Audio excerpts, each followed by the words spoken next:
Bonjour à tous et à toutes, nous sommes le 17 mars 2025 et voici les titres de notre actualité d'aujourd'hui. Donc la situation générale du conflit à l'est de la République démocratique du Congo. Nous avons ici notre invité spécial, Kapel Mtati. Donc, atapana idée générale de la situation yenye tout comme mon est à Congo ça y. Mais avant ya kuanza kuevolue, donc msisahau kulike, kusubscribe na kushare ili kazi ya Bwana ipate kuendelea. Donc napenda kumkaribisha Kapela Mtati. Haikuambia tena Kapela Mtati, bonjour. Bonjour bwana mtangazaji, asante sana kwa opportunité tena ya kuparticiper mwa hii émission ya TV26. Merci. OK, Kapela Mtati, je crois que unakuwa hata haupiti kumedia kupana habari wakati naenda depuis bali bana Bunagana. Tupatie kwanza situation générale ya conflit tout d'abord avant tuanze. OK, merci bwana mtangazaji. Nawazia situation générale yenye iko napitika kunyumba, nawazia iko mupya.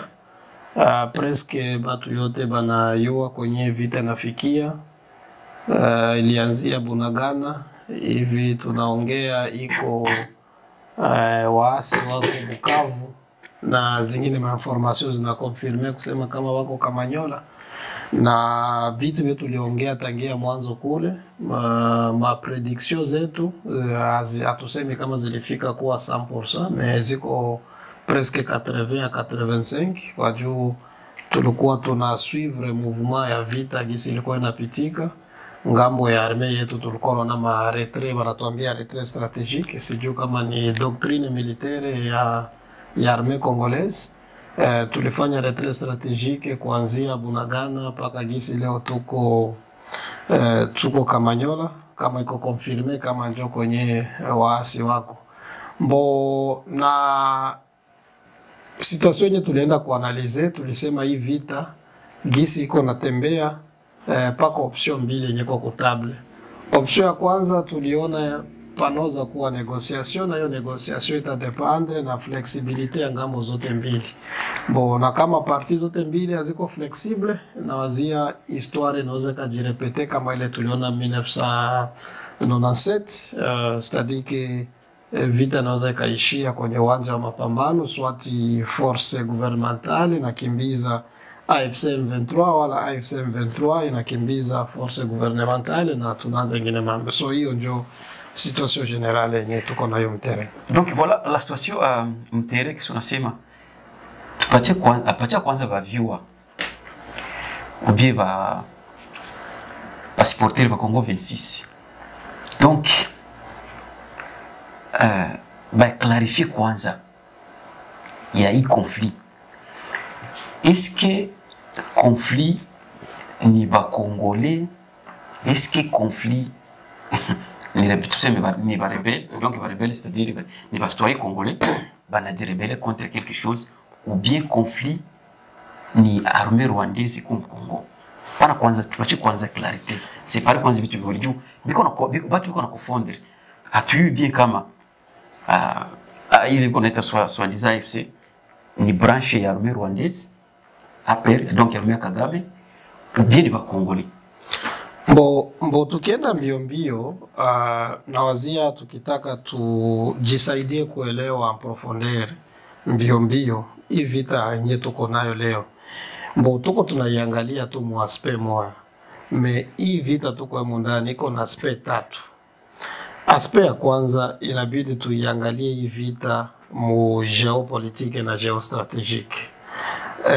Aspect ya pili iko ni dynamique zenye ziko regional kule region de Grand Lac kwenye tuko, na ingine aspect ya tatu ni aspect yenye ko interne ya classe politique congolaise yenye inaonekana kama ni classe ya bagruma. Huyu akikula anataka bangine basikulu, c'est-à-dire que ile classe ya ba comprador wa bourgeois national abako ini. So huyu akikamata kitu ni kyake, exclure bangine, inaleta ile conflit interne yenye hizi madynamique regionale na ile geopolitique na geostratégique inakamata ile opportunité ya kutumikisha ile division iko ndani ya entre classe politique congolaise kuseme hii desordre na hii guerre yenye tuko mondani.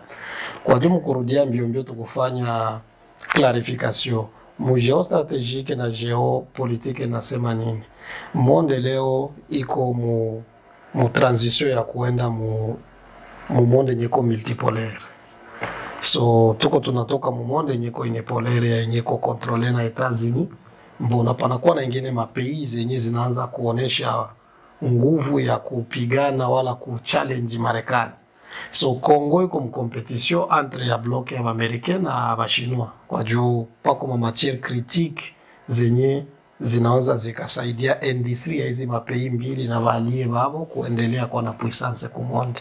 Kama mbio nakumbuka Lobito pako corridor ya Lobito, les Américains kule ku west, les Chinois bako na madili yabo mu est ya Congo na vitu kama hizo. Mu geopolitique ni vita entre superpowers.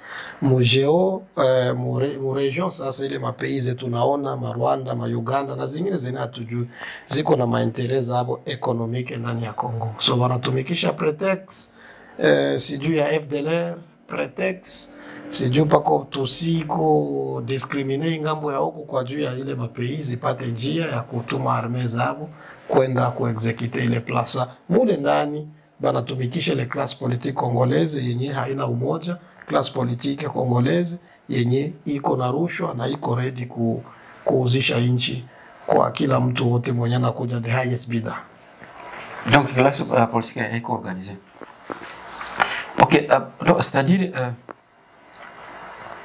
pour le moment politique isaï ya Congo, de la politique congolaise, donc elle a échappé à politique congolaise. Bo hiyo naongea ni kweli kwa juu ukishakuwa na class politique yenye haina intérêt national moro, haina intérêt national mumikono yao, bo sio class politique yenye inaweza kusaidia class ya ba ouvrière, class ya ba proletariat. Mbajo uko na viona iko wazi class politique yenye inajipermettre kupatia membre wa parlement $3000 kisha soda unapatia 1200, mwalimu unampatia $120, mwalimu anapata kama ni 80. Eske ile classe eko patriotique? Ni classe ya bourgeois yenye iko pale juu ya maentere yao na familia yao na wale mandugu yao wenye rafiki yao wenye wanatumika na mu region.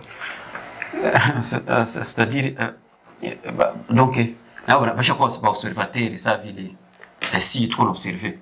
Bo kuita abachezi role yabo haionekani par rapport ya situation yetu naona. Mbo role yao inajulikana iko mbo tukienda muma kuwa teorisie kama ba Karl Marx wale ukitumikisha analyse ya class ile class politique tuko nayo Congo ni ba manager wenye wana gérer ma intérêt za ma pays za nje wana gérer ma biens za impérialiste régional, continental na global yenye aende kusaidia development ya nchi na kushanje maisha yao. Alors si globalement on sema donc les politiques yenye kuna angalia mu aspect tatu, on sema aspect global, aspect régional, aspect national, n'est-ce pas? Donc moi l'aspect tatu si parti au pouvoir, donc si ndio mwisho kwa baganya. Mais comment donc comment parti national tuseme wala parti au pouvoir iko na shindwa na wakati ndio iko na lever pardon ndio kama ndio tuanze babasha contacter tunaona kama sasa balibana unagana wakatomea bana mobiliser biko na mobiliser makuta ba na leta armée juu ya ku non tout d'abord batomea kama armée iko monter en puissance pardon akatuambia kama no beko na recruter bazalendo juu kusema bako attaché ku nani ku ministère ya défense donc armée nationale na pale wakatuambia kama balenda leta ba mercenaires mais quel que soit ba mercenaires ndio ba pratiquement par corruption on est à 250 mercenaires on est kama ni 1000 mercenaires par kama 250 donc franc ilikuwa natoka ni 1000 OK balikuwa 250 tu et puis haikuisha pale palikuwa EAC, haikuisha palikuwa SADC. Sa hizo zote armée kama 5 zinashindwa na armée iko naita kama ni dosim, kama ni bete ba rebeli, kama ni bete ba grisel ba M23. Pale ba M23 kuna nguvu, pekwa tumikisha nini juu ya kushinda hizi armée zote? Mbo, asante sana mtangazaji. Unaona vita kuishinda vita haikuwagi tu bunduki. Vita also inapiganika njia zote. Hata diplomasi inasaidia kwa benye bako unapigana on the ground, kwenye terrain basoge mbele. Sa ukiangalia kitu ukiangalia kama una malgré watu wako nasema no pako ma resolution za ONU ilikamata contre huyu contre ule, mais en vrai dire ukiangalia ukifanya analyse yenye kwa kweli diplomatiquement pays yetu iko isolé. Ile yenye bako wanaongea ni lubwa ya wazungu tu kufanya consolation, mais tuko isolé, na ile isolation inakuwa ni mjua nini. Kwa hiyo ukiangalia gouvernement yetu hauwezi ukadefinire politique interne yake ujue kama iko na ligne gani. So unakuta tuko mpolitiki ya tantonema. So na hii mamonde ya wakapitaliste pays kama Congo tusha ingia mumonde yenye ko multipolaire. Les États-Unis hawawezi waachilie Congo iwe mu desordre ya ile de façon que panoza kuya ungine adversaire kama Russia, kama China, Iran, ile mapays zote za ma superpower inaweza enda ukontrole ile nani. So probleme yenye iko nafika pale, ile tantonema yenye tuko nayo inaenda kufanya politiki yetu sikui bien defini, na unakia ukutana gisi vita iko naendelea, message iko contradictoire entre ba membre ba gouvernement européen. Tanto wanakuambia adui ni Rwanda, tanto wanakuambia adui M23, tanto tunarudia ni Kabila, tanto ni huyo. So unakia kujikuta panakuwa tantonema zenye ziko mingi. So bale batu bebe wanatoka nje, bwana mtangazaji, nataka nirudishe nyuma kunipe dakika mbili kidogo uangalie context yenye M23 inakuya imo ndani. Context ya M23 inakuya selo ile context ingine tulikuwaga nayo ile wakati ya 2000 combien, wakati walukia wakakamata Goma 2012 waka exige gouvernement ya Congo kusema kama il faut ile contrat yenye ilikuwa inaitwa ile 5 chantier zikakuwa wanawapatia mashino wa execute ile. Ulifataga ule mkuu wa rebeli wa M23 akasema kama tanki gouvernement ya Congo haijabandone hizi makontra tutatembea Kinshasa.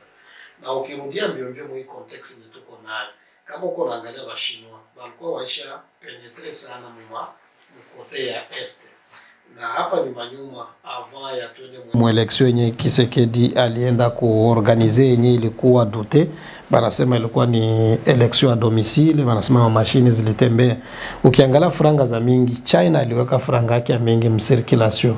Sasa ba Amerike Congo mwenye na kontrole Congo, utakontrole monde, utadikte monde, kwa juu tuko na mamatiere zenye zinatakiwa mdunia kwa juu ya kusustenir mapuissance za zingine mainchi. Sasa ile tantonema tantoko kwa Amerika, tantoko kwa Chinois, tantoko huko, ilikiaonekana kama hii leadership haijulikani iko nafanya nini. So na naona hii vita tena kama uko nafuata hii vita ya S ni croissant ya M23 whatever. Ukiangalia mafasi wako wanakamata ni mamiji nyeko strategique nyeko na maminere vitu kama marubaya huko, nasikia wako wanaenda Loalikale kuna ukamata ile kama ni alpha mine ile kule wana produire matantalam yenye iko matière critique kwa juu ya kutengeneza ma semiconducteur. Donc pays haina politique ya pays haina orientation. Haina orientation. Haiko pays hatutasema ni donc hatasiseme sio ya capitaliste, sio ya socialiste, sio ya realiste. Et donc sio ya communiste, ni pays yenye ile walisema kama ni Congo ni free state. Okay. Na unasikia kitu unasema sasa mama DRC. Sasa kama ba Chinois ebo donc ile surface yenye saa hii tuko na tuseme kwa ba M23 biko bali kwa kwenda kamata. Donc bali biko ngambo ya Chinois. Tunaweza sema vile ubie bali biko ngambo.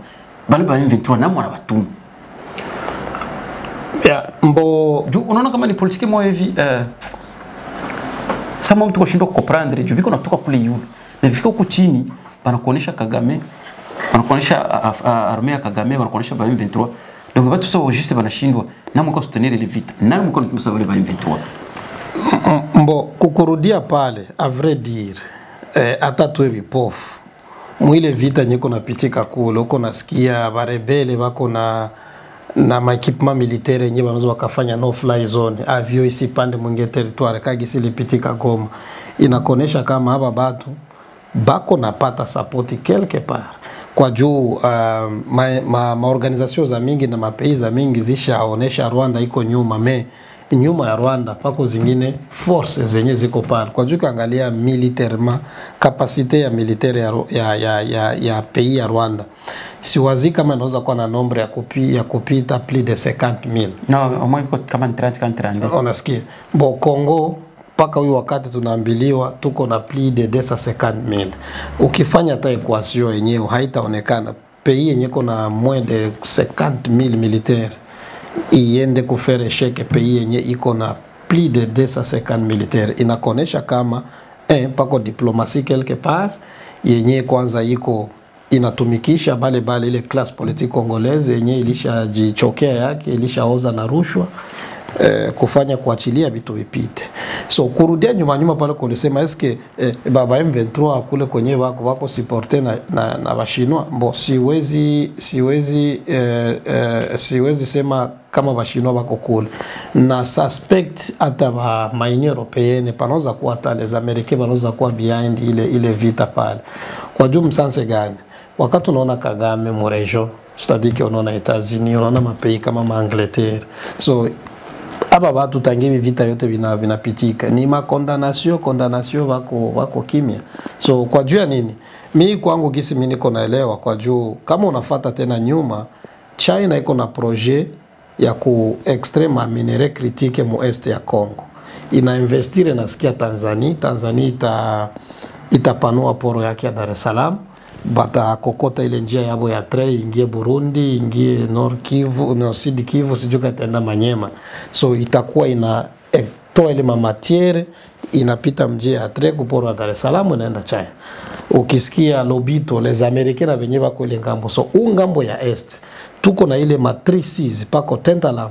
Kama ulisikia kesi yenye Kongo ilifungulia hapo pako matière critique zenye ziko needed muhimu industries za technologique, industries za kutengeneza mabunduki.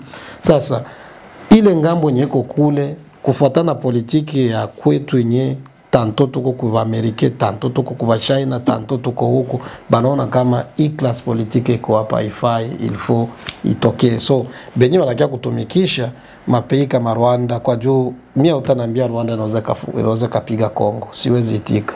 Pako force iko behind Rwanda. So inakuwa ni kazi yetu si wa analyst tuteremshe maske tuangalie mtu gani mwako nyuma Rwanda. Mais bien sûr États-Unis hawezi kosa, bien sûr Union Européenne hawezi kosa nyuma. So question de role ya president kwa cheza role gani Felix Tshisekedi mwa hii situation? Ukiangalia president wetu yuko sijui mu français wala mu anglais wanaita ajiko biface. Siko na sura mbili. Sadi president ajikuta iko katikati ya Nyundo na nini na Lijiwe. Iko katikati ya Nyundo na Lijiwe. Hii ngambo ya huku inabidi ya satisfaire ma agenda ya forces zilimleta pale. Na hii ngambo ya pili ilifua iambie peuple, kwa juu peuple mui vita hatutaki negotiation. Sisi tunataka vita. Kwa juu tuambia saa Bogoma na Kamata patakuwa riposte rigoureuse. Tunga tunangoja ile riposte rigoureuse. Bali tutoa Bunagana paka leo wanatufikisha Kamanyola. Tunga na ile hope kama ni gouvernement ya Congo itaangaje militairement kwa juu tukienda negotiation ni retour ya wenye Waingereza wanasemaga déjà vu. En français c'est déjà vu. Tushaviona itakuwa ni mixage na brassage, then infiltration tena itaendelea kuwa ndani ya nchi. Riposte vigoureuse president kuna sema, lakini inaonekana sawa vile kuna gisi. Puisque depuis Bunagana litombaka parti kuna sokea polepole, president narudia kanyuma, armée ya president narudia nyuma na wazalendo wasitwandiza kwa sababu narudia nyuma. Sasa balifika Goma palikuwa arsenal yenye haionekanaga mdunia, palikuwa na Antonov. Donc bale barume bale ba mercenaires wanasema balikuwa naacha magari na makontakteri banaacha mpaka vile bamitoa kibeba. So na déjà tunaona president aliangaje bazalendo. Est-ce que bazalendo role biko na cheza umu na ile president kuba intéressé na abo mwai sitaita conflit. Donc niko na shindwa ya des fois mimi kwa kosa terme kubatiemo objectif yabo bafeni. Est-ce que banaweza kwa balibatia ni juste ni kubatoa juu unasema kama president iko nafasi mbili. Donc iko sawa ni kutoa double tranchant. Oui, iko makali ngambo na iko ingambo. Est-ce que bali ba intéressé bazalendo ilikuwa ni stratégie ou bien ni politique ou bien ni système juste ya kusema babatoe kule le face kwa banakana donc moi les mamiliers banakala bana exploiter moi les maminere peut-être réduit parce qu'on a dérangé. Est-ce qu'il n'eza quoi une stratégie comme anglais wanasemaga behind ou bien pourquoi les ba intéressé na trop naona bien abiko na basaidi nawazia ile geste ya kufanya wazalendo baingie muile vita kwangu mimi nikaona kama ni short term tactique yenye gouvernement inabidi kamate kwa juu ya kuralentir avancer ya M23 kama itaipatia gouvernement muda wa wenye kujiprepare kutuletea ile riposte rigoureuse. Mais malgré ça ukikia kuona hapa kwingine contradiction kwa juu sio mimi niko naongea uko nafata masauti ya mingi ma video ziko zinatembea kusema kama wazalendo abako bien armé quelquefois abako wanaenda kuvita masase inaweza kabaishia armée gouvernementale inafanya doctrine yake ya repli stratégique bana bacha kule bila support au utaikala kule upigani na mtu mwenye kuna kila kitu na wenyewe wanaenda kutoka. Mbo ukikia kuangalia ingine bwana mtangazaji, ile force ya wazalendo iko ni force yenye iliandikiwa kuanzia 1965 1976 pako professeur mwa Kongolea anaitwa Mzee Kibwe Chamalengi aliandika kitabu kimoya kinasema Kiganyerao Kongo. Ile kitabu kiisoma ni testament yenyewe ya vitu hivi vinapitika leo viko mule ndani. Mbio bila kukupoteza wakati bwana mtangazaji, mu 65 wakati forces za imperialiste belge ba colon na ba amerike bana fika kuchoka ile vita ya kusema tunakata Katanga baba naileta tunakata Kasai banaleta mu 1965 le 24 Novembre forces za Americains na ba imperialiste americain balikutana Bruxelles bakasema après départ ya Mobutu alikuwa utilisé kwa juu ya guerre froide hiyo wote tunayua baka tracer classe politique congolaise mu groupe ine après départ ya Mobutu. Kongo haitabebewaga na parti politique yenye itakuwa inike kagisi palikuwa MPR ilikuwa na leadership politique yenye ilikuwa makali na ilikuwa na leadership militaire yenye ilikuwa prêt ku protéger intégrité territoriale na souveraineté économique.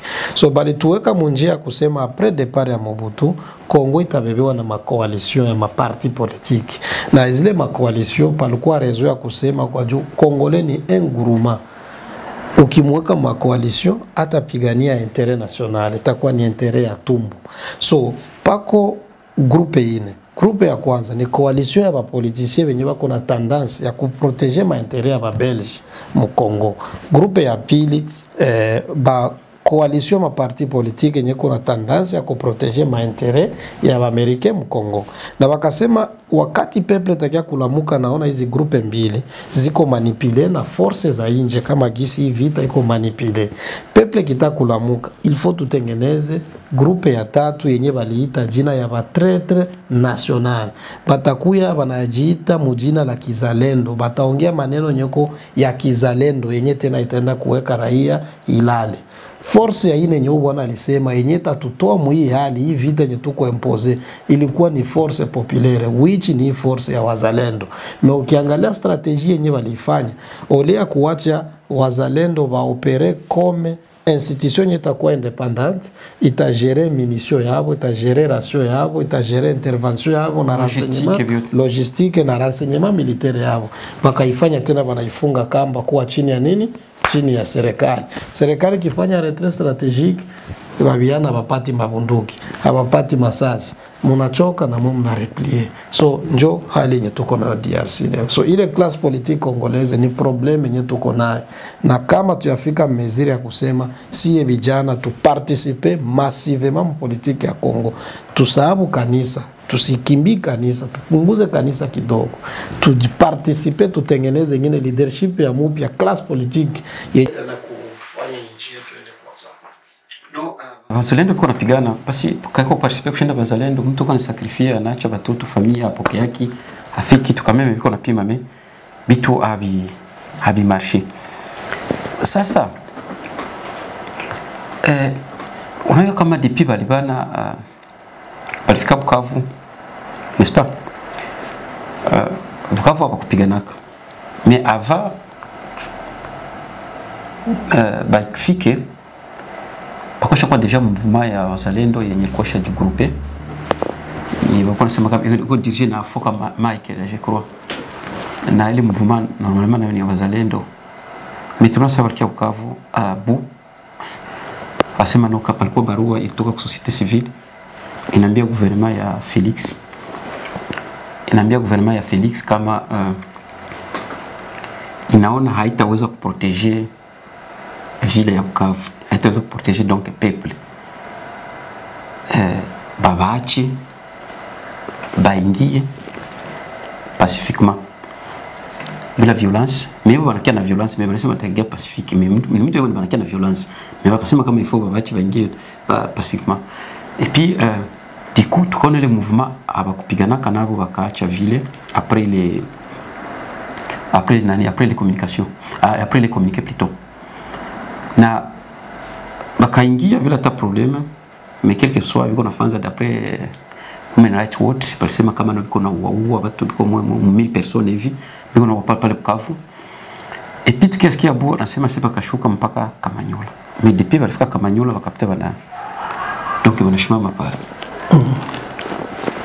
Hasa na huko mtu ngambo wale ngambo pourquoi balishindwa shindwa kuavancer jani nini natuma M23 ya avancer tena inashimama kwanza pale Kamanyola biko mnini? Okay, no, asante sana tena na bwana mtangazaji. Nawazia hapa kwa vitu mbili, panaweza kuwa aspect mbili. Aspect ya kwanza naona gere malgré tuko tunasikia banasema benye bako banapigana ni basoda benye bako bien traîné, bako bien équipé, malgré banaweza hata ku sous-estimer wa biana wetu wa Wazalendo, mais lisase ayuagi mtu uwe professionnel usi professionnel, ukionesha sura lisase wakichomola itakupata. Sasa ile plene yote kule inayala na viana vya Wazalendo, mbo peut-être naweza kuwa strategia au moja kuangalia na wenye wa etudie avant ya kuavancer, inabidi wafanye maitide yabo koma tunaweza pita hapa tunaenda huko. So abawezi kia tu moto na wenye wanapita kama gisi walitembea Ildui kama ndio ile ya Ijwi waliingia kila mtu akashajikimbilia wakakamata. So hii ngambo ya huko chini haitokuwa fasile kwa juu nakutana vijana wanadetermine kusema sisi hii ni udongo wetu na tutakufa juu ya udongo wetu. So ile kwa miongoni ya koze moja yenye inaweza kuwepo inapunguza ile speed yenye kutoka Kavumu kuingia Bukavu na kufika Kamanyola. Ingine aspect ya pili yenye ipo ni aspect yenye tuko tuna specule, me inaweza kuwa kweli. Kama ulisikia hapa nyuma ulisikia president wetu Kisekedi alitumikisha silaha ya mwisho ya kusema maminere za inchi ziko critique, Etats-Unis tunawapatia hivi vitu mtu asire securite ya inchi yetu, mnaweza mkaleta mabazi militaire. Bo inaweza kuwa ingine strategia kusema kwa juu kwa hivi sasa Waamerika bako na shida ya cobalt ya coltan, na ukiangalia kule Est Rubaya na wazia ana produire quantité ya mingi ya ile maboro, so ile fasi ko contrôler na banani na barebele. Bo Etats-Unis iko na shida ya tantalum, ile ni matiere yenye natumikisha kwa semiconductor ya ma iPhone, ma Nintendo na vingine vitu vya teknolojiki. Ile minere iko Walikale, na njoo naona ukiangalia fro yao leo iko concentré, unaona kwenda Walikale. Nilikuwa nafuata jana RFI juzi, nilisikia BBC wanasema wako msa 41 km, jana nilikuwa nasikia wako 81 km ya kufika Walikale. Kwa leo hatujui wanafikia wapi.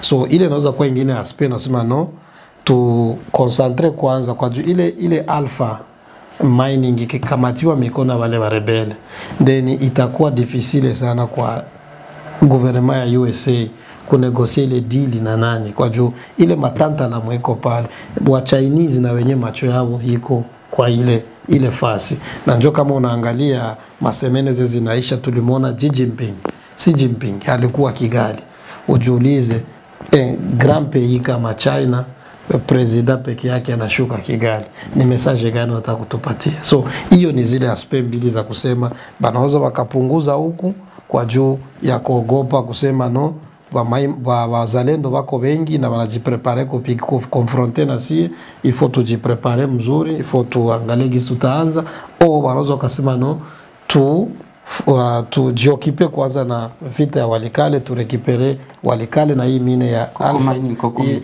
ya ile minere, tuangalie kwenye Etats-Unis ataweka uzito wake, swati atapana Kongo ile dili kwa tantalum itakwesha kwa controle mikono yako. So hiyo ndio aspect mbili zezi na fanya swati basiendelee kule wala bashima. Na eske bazalendo biko napata assistance kutoka kwa leta? Tuko tunaona nilikuwa naongea na mtu mwa Uvira. Kanaambia kama ile siku walikuwa pale siyo, unaona bangale mwa ile complexe, aseme kama no mtu alitoka Kinshasa sijui. Sasa alifika pale sema wale participer mkale karenyo ile mtu alikuwa nako. Na ava kwanza pale niona wakati fulani denye mapa naona nani aseme kama ni fata emission je ile nani ile phénomène ile événement, aseme piko député umoja nani anaitwa kama Claude Misari Njor kia na chakula kwa wasaidia. Nikasema député ndio kisaidia armée. Et puis jana ule mtu akanambia kama no aseme walikuwa Murenyo na mtu mmoja siyo kama wa gouvernement atoka Kinshasa, aseme sasa walitoka Murenyo wakaenda wanapatia $50.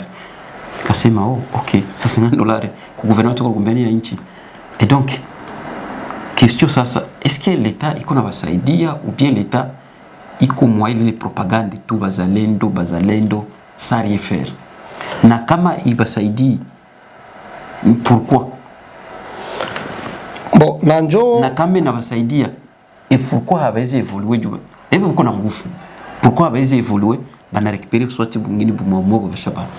Nanjo pale kama ulisikia kisi nilisema, president wetu yuko entre marteau la clim.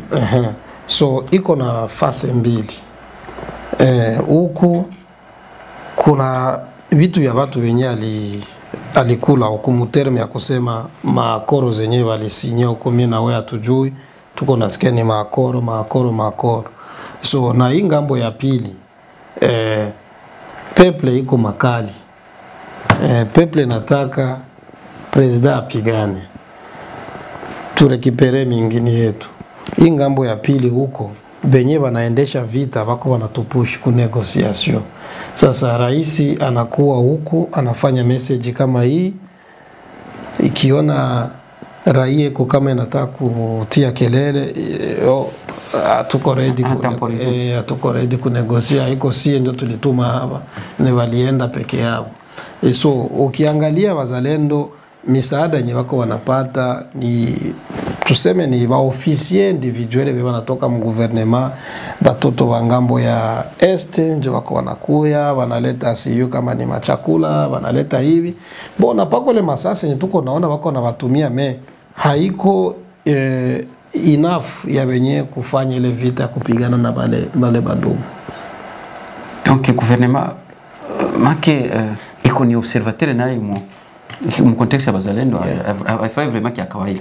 Tunaweza enda moyo sanse kwa juu ile ni force yenye ko capable iko na uwezo kwa juu unaona vita mtoto wa inchi akisema hii ni vita yangu anaivala ile vita. Uwe mtu muona toka ingine eneo hata ufanye aje uwe professionnel waje hauwezi kaiweza ile vita kwa juu inakuwa ni vita iko popularize.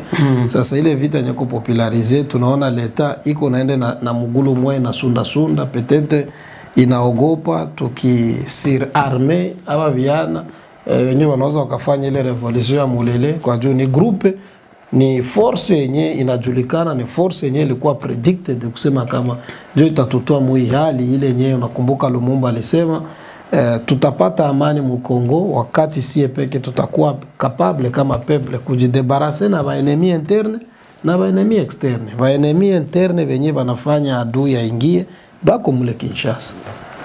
Okay. Yeah. Ngo bako mule Kinshasa. Na Burundi na kule kwa ngambo ya East iko nafanya nini sasa? Parce que Burundi nyuma walisema kama na walikuwa ngambo ya leta ya gouvernement ya Felix. Mais comportement yake. Yes, mbo. Iko na shule kunini Burundi?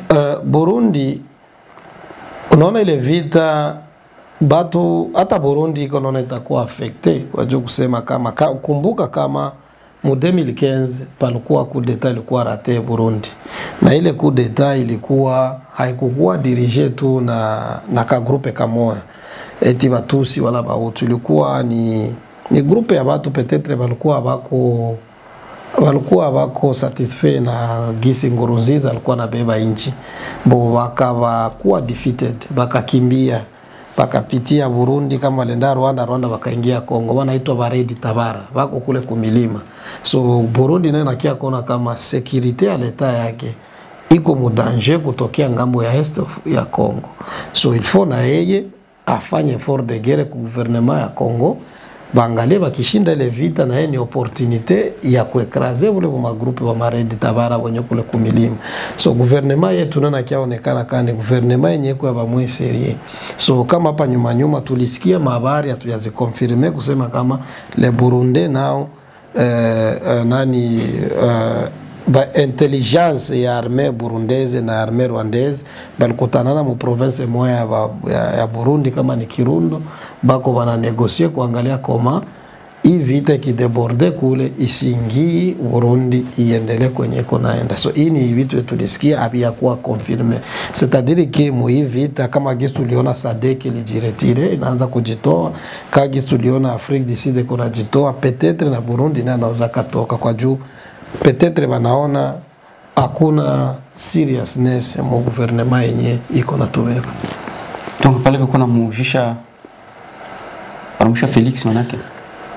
Nilianza nikasema diplomatiquement tuko isolé malgré tuko tunapiga kelele resolution ya ONU. Resolution za ONU kuanzia 1960 mpaka leo ukienda mu website ya ONU ONU ishakamata resolution plus de 100 kwa juu ya Congo na hakuna hata moja ishakatumika kwa appliquer. Yeah. Donc comment unaweza peuple congolais ça se comporter par rapport à politique ya Felix? Bon, solution iko simple kwangu mimi gisi niko naona ile vita na gisi tulifanya peuple. Yes, ndio kwenye comporter je par rapport ya Felix. Ndio kwenye mimi niko narudia kuanzia mwanzo wa vita na kwenye tunafika tulipredict vitu mbili. Prediction ilikuwa vitu mbili, vita wala negotiation. Na ukiona tunaambiliwa mardi tuko tunaenda. Na hiyo mardi kuenda kule kwanza ilisemeka mbele serikali ikasema hatuta negotiate. But njoo nikwambia president anavaa sura mbili. Huku na vitu furahishe hapa, mwende kamushi furahishe peuple. Sasa si raia comportement yetu. Kwangu mimi nilikuwa naona kama ile force ya wazalendo ni force yenye inaweza kututoa muyali. Sasa ile force inabidi jiorganize. Ikikuwa ini kwa juu pako magrupe wazalendo wa Manyema wa huku ikikuwa ini ikikuwa na ile leadership politique na leadership militaire inaweza karalie peuple yote kwa nyuma yao Kwa juu kwa hivi sasa ukiangalia nchi kwa mikono ya wazalendo. Tunasema armée congolaise kuna nakimbia. Ikisikia tu M23 inakimbia. Sasa ilikuwa kimbia hewa. Kuna kimbia. Hata wewe leo ukienda Kongo saa hizi wakikupatia bunduki hakuna sodamu watakuuliza hii bunduki ulitoa wapi. Nchi yote inakuwa ni ya wazalendo. Stadiki na watu wote ni wazalendo. Nchi iko mikono yetu. So nisie sasa kama tungelikuwa na uko mzalendo. Tuko wazalendo sio wote. Nchi tungelikuwa tuko konsia. Mko mdiaspora. Tungelikuwa tuko conseil enough kwa jo probleme ya Congo. Tuko ni societe yenye ko religieuse, politiquement tuko vraiment. Na uliza na uko mzalendo. Hakuna mtu mwenye sio mtu wote mwenye anapoteza muda wake kwa juu ya kufuata habari ya nchi na unaleta opinion yenyewe inaweza kusaidia people kusema kama tunaweza tukatoka mu hii crise. Ni mzalendo. Sasa objectif ni mzalendo nini? Objectif ni kusema nini? Objectif yetu mko mnasaidia Felix abakie kukazi ou bien na mwe mko napenda kufika quelque part puisque non kama hiyo tu objectif yetu mkaya negotiation kama wazalendo en general. Mzalendo mwenye conscient, mzalendo mwenye anaelewa njia zenye Patrice Lumumba alituachia, ile yenye alituambia kama bila unité nationale hakuna chenye tunaweza tukafika eko. Ile yenye Lumumba aliacha natuambia kusema bila lite hamutapataga kitu ni leo ni kesho pa gisi mtakufa. Ni lite yenye tuko nao. Ile yenye ba Portugais wanasema a luta continua. La lite continue. Sasa objectif yetu principal ni kusema tu maintenir kwanza nchi yetu kwanza iwe moja na isikui divise. Hiyo ni nani yenyewe wababu walituachia. Ni slogan ya wababu walituachia. Kuproteger integrite territoriale yetu na ku make sure souveraineté économique yetu ipiage yenye kunapitika ya maminere zetu ziko zinatoka bila nani accountability ile inapashwa iishe. Kile ndio kitu cha kwanza. Ya pili, objectif yetu nayo inabidi tutengeneze sasa leadership class politique ya mpya, structure ya leadership ya mpya yenye itakuwa na fondation ya kwa wazalendo ubia ya wanani hiyo ni wazalendo. Sio wazalendo, si raia. Mzalendo ni raia. No, pardon kwanza. Dernièrement hapo nikumbusha. Dernièrement hapa Kagame hapa na ni raporo ya UN ilitoka. Raporo ilitoka ni mara pili ya Goma. Bado tena kurusha nyuma kidogo. Ilisema kama watu walikufaka leo wakati UN ilisema kama ni 3000 personnes. Kagame akatoka le lendemain Kagame akasema hapana watu walikufa sio 3000 walikufa umwe 500 batu. Na akasema kama watu wa mungi walikufa mwale 3000 ilikuwa umwe 2500 walikuwa ni wazalendo après Kagame. Na bien na mimi nakumbuka histoire depuis 96 wazalendo sio ba mai depuis 96 wazalendo wanakufaka wakati ya RCD. Wakati Rubero kuna mabiro Goma wazalendo walikufaka ba mai walikufaka. Tuseme tu depuis entrée AFDL walikufaka mpaka leo wanakufaka. Na kia kushangaza mwe wazalendo depuis walianza bavunja migulu, bavunja vichwa, kufa mko naacha mafamilia bila hata quelque chose. Mais tunaona kama gouvernement toujours hamkuwa kema. Et d'ailleurs moi mnaona sasa vile mwenjo ba buri.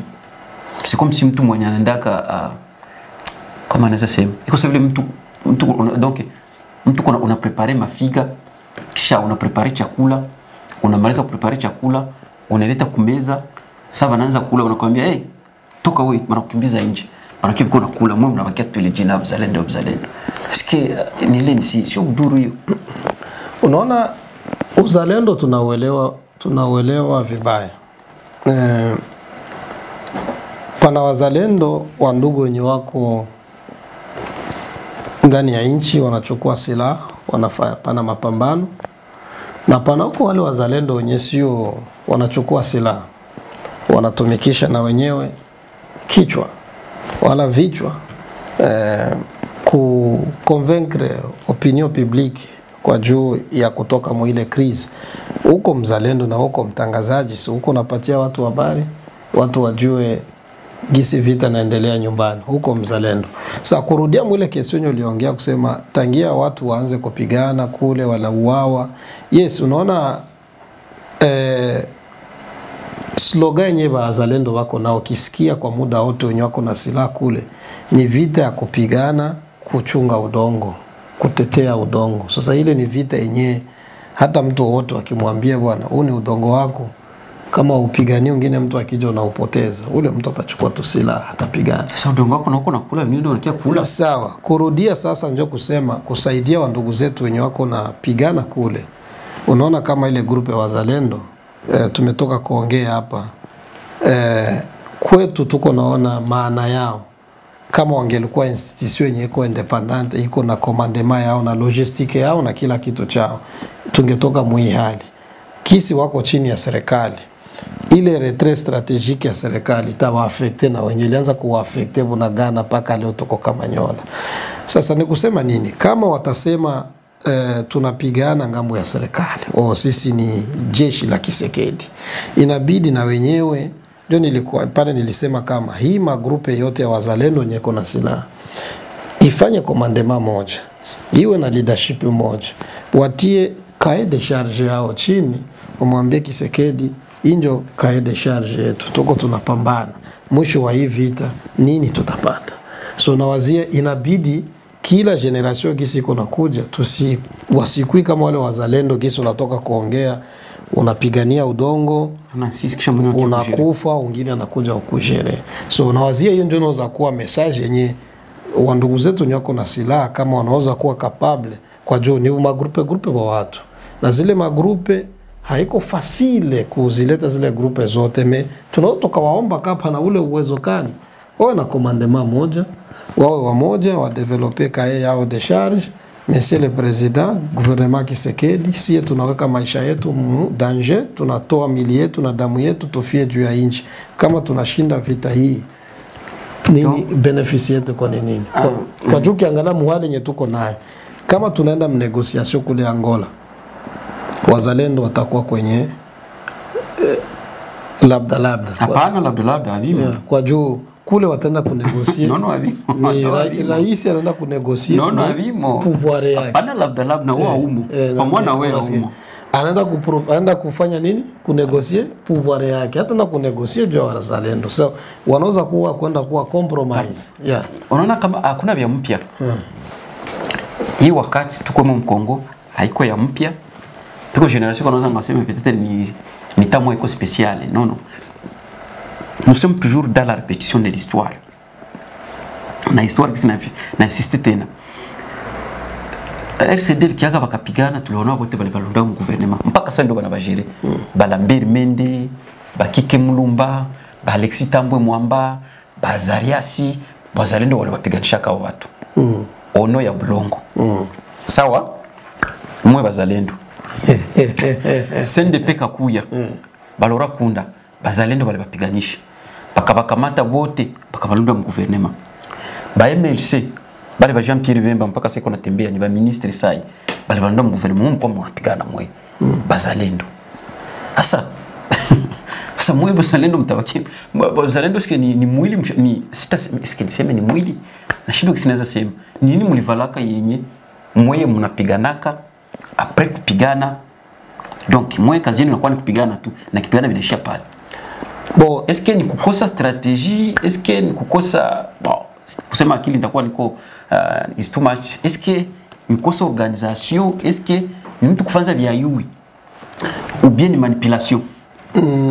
Unaona kitu kimoja napasha uelewe mu société congolaise, pako probleme yenye tuko nayo en general, sio tu kusema eti grupe fulani ya watu. Iko difficile sana mkongomano na mtu ava ya kuwa kiongozi unabidi kwanza uongozi. Sasa tuko na ile tendance ya sisi kila mtu anataka kuwa chef, huyu anataka kuwa chef. Na ndio maana niko nasema kama wandugu zetu wenye wako kwenye uwanja mapambano ukitaka kuibeba hii vita na iende kwenye ushindi wenye wako wanataka, mbele panapasha kwanza kuwa ile umoja wa yale magrupe wakamatane kwanza, wadefinir gere nyoko nafanya kwa jo already iko definiwa. Ukisikia wanapigania udongo na wataki adui aingie. Sasa pale haiwezi kuwa mwisho inabidi wawe na cahier de charge yao ya kusema kama hivi vita kama tutakuwa ngambo ya serikali. Tutakuwa ngambo ya serikali, vita vikiisha hivi hatutaki kuwa kama wale wa ndugu wa zamani. So tupigane vita venye vitakuwa na objective ya kufanya 1 2 3 4 5. Si vita ya kusema wakati wataenda kwenye mambo ya negotiation mnajikuta mwenye tena mko nje, na njoo hali yenyewe tuko nataka avoid kwa wandugu wenyewe wako napigana pale. So hiyo njoo reality yenyewe iko. Madam amtasongea Jojo. Unakusongea Jojo. Hivi amtasongea Jojo tu. Siko mimi na bagopea. Naona kama kunyuko na babeba sioni juu na muhimu kwa sasa vile gouvernement ya Kinshasa. Donc mwelekeo wenu sioni. No, mwelekeo upo kwa juu unaona habari ile kulalamika tu zalendo biko na bafurahi mtu kufurahisha na maneno na furahi na maneno na hakuna kitu kiko palpable kinaonyesha kama no. Unajua tu d'abord unajua kama hii repetition ya hapa mimi na wetaba agresseur sinakuwa kama ni maraine biko kia tulibere maraine biko kia tulibere bale watu unajua mimi banakiaka ni juba nakutana kama tuko si tu mwe bazalendo. Nakutana mko watu wa mwa muyui ni sangapi. Vitu vinakiaka tu mnaenda tubu. Na tena kibana kama kuna vile mnafanzaka. Na tena wanaelewa kama ni mwisho yenu mnakuwa kwa mwenye unakia toka wa mwisho. So bana kama force amuna. Juu bana kama donc yuko bana batumikisha kama ya bakeleba ba considérer. Ingilikuwa bana kama bana considérer mnakola mko bana kala macho nakuwa kwenu. Ujiste kama saba nakiaka nao wanawaza mara pili. Puisque ile kwa na inscrire mu gouvernement. Sawa? Kisha watu wanakiaga chia mleta, wanakia kukana wawili tu. Ukiangalia kwanza huku kwetu tunasema kwanza kuanzia Bukavu sai. Donc tunaanzia pale kama Manyula mpaka kamata hizo territoire mbili kama ni tatu kama nini. Siwezi kuambia tayari responsable ta mu gouvernement. Wale bapana mzalendo. No responsable tu wa umweli donc mweli surface mweli territoire c'est moi ta umwe. Lakini kesho hapa hivi ubie saa ukienda pana kesho ukiangalia saa hii bale venye biko na jouer msoni za gouvernement saa hii ni wale watu wakia saba M23 ni ule mwalikuwa nyuma ya M23 mais moi ni histoire tu c'est carte yenu. No unaona uzalendo kagisi mimi nilikwambia ni force populaire yenye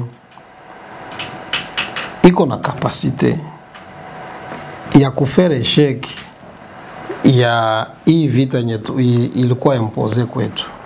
Me batalomba tena support ya akili ya wakongomani wenye wako mdiaspora kama banaweza wakaorganize politico militaire organisation mkubwa yenye naweza kuwa na cahier de charge yenye naweza ka presenter gouvernement kagisi mimi nikwambia leo pays ya Kongo leo kama tuko tunaongea inchi kwa mikono ya wazalendo kwa juu mtu wote kwa hivi akibeba silaha Kongo polisi wala serikali jeshi hautaulizwa mtu tuko mvita. Sasa wakati raia ilishakuwa iko na silaha mikono kama iko na maono wala iko na vision inaweza kutumikisha ile silaha na inachukua pouvoir.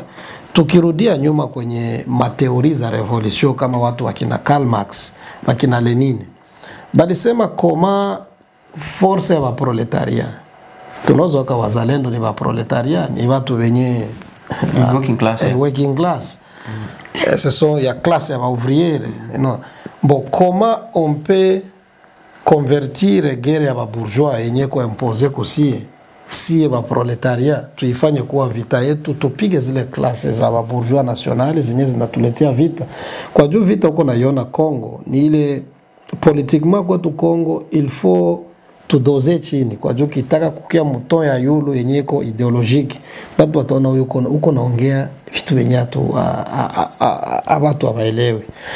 A vrai dire le guerre yenye ko Kongo ni guerre yenye ko supporter na maforce za nje gisi nilitoa zile madinamike tatu mais ni classes za bourgeois ya bakongomani na ya Banyarwanda ndio nyeko napigana pale. Ukienda ongeza na Uganda na zingine mainchi ziko pale kwa juu ya nini ya mainteret ekonomike yao. Kila class inatumikisha force populaire force ya proletariat ya ba classe ouvrière na bapatia bunduki baende kufa bapigane bakufe kwa juu ya vile ma classe mbili.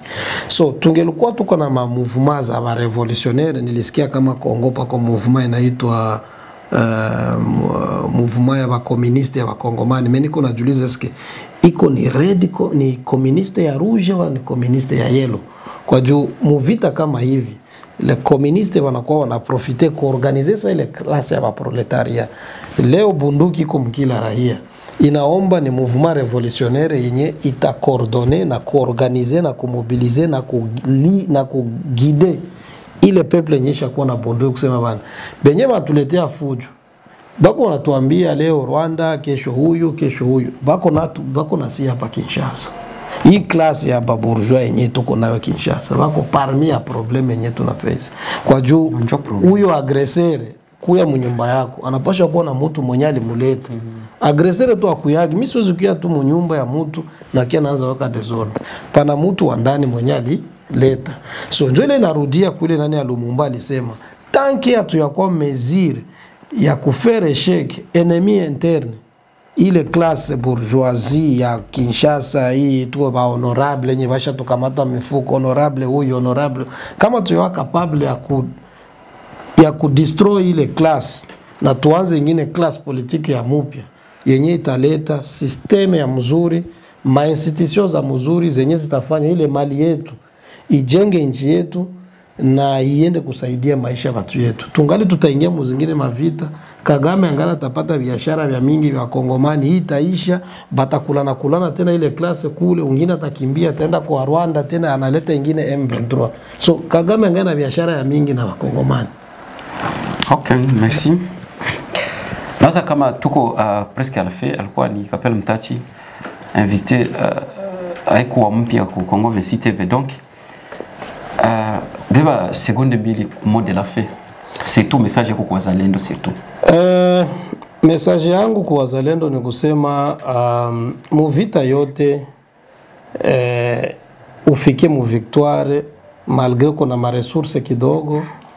Tuliona mfano wa revolution ya China, Mao Tse-tung ya kukuwa na vya mingi, mais ilikuwa ni unité, level ya organisation na education politique, conscience. Na ile conscience ya classe ya ouvrier yenye ilikuwa ilifanya Mao Tse-tung akashinda vita ya occupation ya Japan na kamkimbiza Chiang Kai-shek mwenye alikuwa ni kibaraka wa Marekani.